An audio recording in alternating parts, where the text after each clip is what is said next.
Every day I walk in, I have this little ritual because I walk across those healing gardens and I look up at the Star of David and I say, "Good morning, Yahweh." And then I walk in and it's the temple. This is a healing temple. It is the crew that is here to heal and to serve. The EVS team who cleans the rooms, the people that bring the food, all the security, everybody is aware of how important everybody's role is. And we're seeing it. We're really seeing it. COVID-19 has definitely changed our work in a lot of ways. So we're not going into COVID-19 patients' rooms. Some patients, we are saying prayers from outside of the room.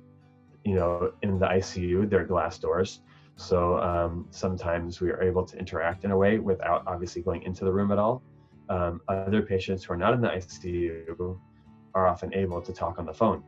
They really just love that someone's thinking about them and telling them that the whole team's praying for them. I have had a lot of phone calls, more phone calls with families. So there's a lot of families who have patients in the ICU. One of the patients I followed who went home well, he went home, he was discharged, doing very, very well. The relationship started with a phone call to his mother, and she asked me to go see him. He had been intubated, but he had been extubated the day I saw him. So when I walked by to see him, I waved and gave him a blessing.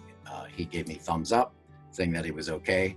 Her son said to his mother that ever since the priest walked by is when I started getting better. So I'm not saying that it was, my walking by, but I do believe that, God works. God hears our prayers. A nurse called me just after a patient had died. Says, "Okay, Rabbi, this patient has just died. What do I need to do to honor the patient's religious preferences?" And I said to her at one point, "I don't know if you're allowed to do this. I don't know what the rules are with the COVID patients." And this was at the very beginning. She said, "You know what? We're all learning right now. And I'm not sure either. And I'm going to do my best to fulfill whatever religious, cultural needs the patient has.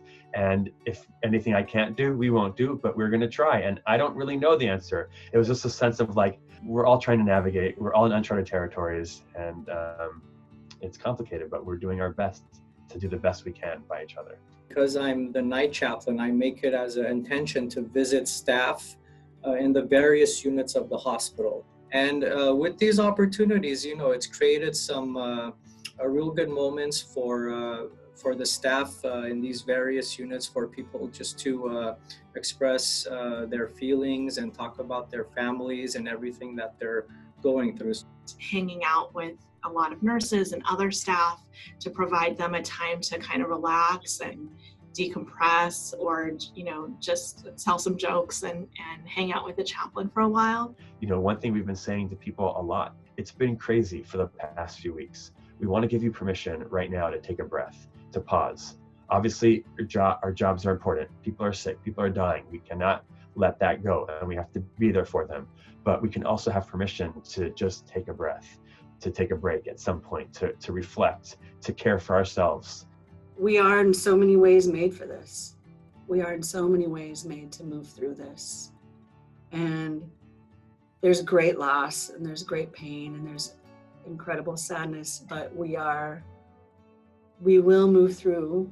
This is a time when people are afraid and people are anxious. And this hospital, Cedars Sinai, is saying, everyone, no matter what, you are welcome here. We will help you. We will gift you. We will embrace you. And we will care for you.